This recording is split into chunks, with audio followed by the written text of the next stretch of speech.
Welcome to my YouTube channel इडु आसाम आपलोकर जिসকল ছাৰ বাইদেউৰ বিজ্ঞান বিষয়ৰ হয় তেওঁলোকৰ বাবে এটা ডাঙৰ খবৰ বুলি ক'ব পাৰি কাৰণ আজিৰ কোৰ্টৰ ৰায়দান হিচাপে বিজ্ঞান বিষয়ৰ যিসকল ছাৰ বাইদেৱে পৰীক্ষা দিলে জিটিত এওঁলোক ডাইৰেক্ট হাই স্কুলৰ প্ৰধান শিক্ষকৰ পদত নিযুক্ত হ'ব।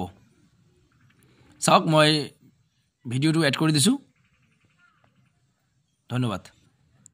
বিজ্ঞান শাখাত স্নাতক লাভ কৰা শিক্ষকসকলে লাভ কৰিব হাই স্কুলৰ প্ৰধান শিক্ষকৰ যোগ্যতা লাভ কৰিবলৈ সক্ষম হ'ব। এই সকল শিক্ষকে গুৱাহাটী উচ্চ ন্যায়ালয়ে এই সন্দৰ্ভত বৃহৎ ৰায় প্ৰদান কৰিছে। লৈছো এই মুহূৰ্তৰ সবিশেষ। বিজ্ঞান শাখাৰ স্নাতক শিক্ষকে লাভ কৰিব হাই স্কুলৰ প্ৰধান শিক্ষক পদৰ যোগ্যতা। শিক্ষকক নিযুক্তিক লৈ ডাঙৰ ৰায় প্ৰদান কৰিছে গুৱাহাটী উচ্চ ন্যায়ালয়ে। গুৱাহাটী উচ্চ ন্যায়ালয়ৰ তৰফৰ পৰা এই ৰায় প্ৰদান কৰা হৈছে। বিজ্ঞান শাখাত স্নাতক উত্তীৰ্ণ শিক্ষকৰ বাবে এটা ভাল খবৰ আহিছে। এই মুহূৰ্তত আদালত উচ্চ ন্যায়ালয়ৰ নিৰ্দেশৰ পিছতে প্ৰধান শিক্ষক পদৰ সেৱা বিধি সলনি কৰা হৈছে। 2023 বৰ্ষৰ পৰা স্থগিত হৈ আছিল প্ৰধান শিক্ষক পদৰ নিযুক্তি প্ৰক্ৰিয়া।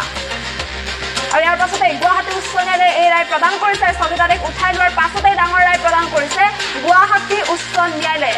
গুৱাহাটী উচ্চ ন্যায়ালয়ৰ তৰফৰ পৰা এই নিৰ্দেশনা প্ৰদান কৰা দেখিবলৈ পোৱা গৈছে। যিসকল শিক্ষক বিজ্ঞান শাখাৰ স্নাতক সেইসকল শিক্ষকে হাই স্কুলৰ প্ৰধান শিক্ষক পদৰ যোগ্যতা লাভ কৰিবলৈ সক্ষম হ'ব। যিহেতু 2023 বৰ্ষৰ পৰাই এই প্ৰধান শিক্ষক পদৰ নিযুক্তি প্ৰক্ৰিয়া স্থগিত হৈ আছিল আৰু তেনেস্থলত এতিয়া স্থগিতাদেশ উঠাই লোৱাৰ পিছতে